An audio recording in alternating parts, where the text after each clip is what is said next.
আজকে আমরা ত্রিপুরা প্রাকৃতিক গ্যাস মজদুর সংঘের রাজ্য স্তরের যে এলসিবি ড্রাইভার যে ইউনিট আছে সেই ড্রাইভার ভাইদের নিয়ে আমরা এখন বসি। তো আমরা সবাই এখানে যারাই আছি সবাই টিএনডিসিএল মানে অনিয়মিতভাবে আমরা নিযুক্ত। তো দেখা যাচ্ছে যে এলসিবি বিভাগ নিয়ে মানে অনেকটা সময় ধরে বিভিন্ন সমস্যা নিয়েও তারা জর্জরিত। যেমন আমি যদি মানে ছোট্ট কারে যদি দু একটা বিন্দু বলি, যে কোনো দপ্তরে গেলে দেখবেন যে ড্রাইভারদের জন্য আলাদা একটা রেস্টরুম থাকে, শুদ্ধ পানি জলে খাওয়ার একটা ব্যবস্থা থাকে, তারপরে সুলভ ব্যবস্থা, খুব শৌচালয় খুব ভালো ব্যবস্থা থাকে। কিন্তু দেখা যাচ্ছে যে টিএনডিসিএল আওতাধীন যেসব এলসিবি যে ড্রাইভাররা নিযুক্ত আছে তাদের জন্য সেই পরিষেবাগুলোই নেই। তো এটা একটা অনেকটা বড় আমাদের জন্য দুর্বলতা। তো আমরা বিভিন্ন সময় ধরে আমরা এটা নিয়ে ফাইট করছি। তারপরে বেতন পরিকাঠামো, আগে দেখা যাচ্ছে যে মানে বিভিন্ন সময় যে তাদের মানে ছোট্টকার একটা বেতন দেওয়া হতো, তারপরে ব্যাকআপ হতে কিছু ওভার টাইম বা এই না কিছু একটা মিলিয়ে তাদের দেওয়া হতো।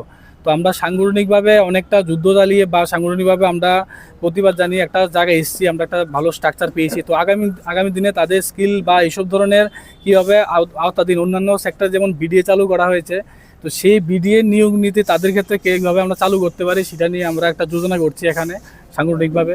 প্লাস বিভিন্ন ধরনের যে সমস্যাগুলো আছে এলসিবি দপ্তরে সেইগুলো নিয়ে আমরা পারিপার্শ্বিক কথা বলছি এবং আমাদের সাংগঠনিকভাবে কীভাবে শক্তিশালী করা যায় সেই ব্যাপারে এসে আমরা একটা ঘরোয়া বৈঠক করছি আজকে। আমার নাম বিনয় মল্লিক, আমি ত্রিপুরা প্রাকৃতিক গ্যাস মজদুর সংঘের সাধারণ সম্পাদক। এই সমস্যাগুলি কিভাবে নিরসন করবেন আপনারা? দেখুন, প্রথমত আমরা যেটা সাংগঠনিক যেটা নিয়ম নীতি থাকে যে আমরা প্রথমত ব্রাঞ্চ এলসিবি দপ্তরে ব্রাঞ্চ আছে, প্লাস স্টেট কমিটির প্রত্যেকে নিয়ে আমরা টিএনডিসিএল দ্বারস্থ হবো, যে চিঠি দেবো, এরপর একটা ডেপুটেশন বা ছোটোকারেদের কথা বলবো। টেবিলে আমরা চেষ্টা করি ভারতীয় মজদুর সঙ্গে সবসময় চেষ্টা করি যে টেবিলের মধ্যে সমস্যা সমাধান করার জন্য। আমরা অন্যান্য যে মানে সংগঠনগুলো আছে তাদের মতন না যে মানে গাড়ি চাকা চলবে না এমন ধরনের মানসিকতা আমরা রাখি না। আমরা চাই যে কর্মসংস্কৃতি বজায় থাকুক, তাছাড়া সঙ্গে সঙ্গে যে শ্রমিকদের যে সমস্যা সেগুলো যাতে নিরসন হোক।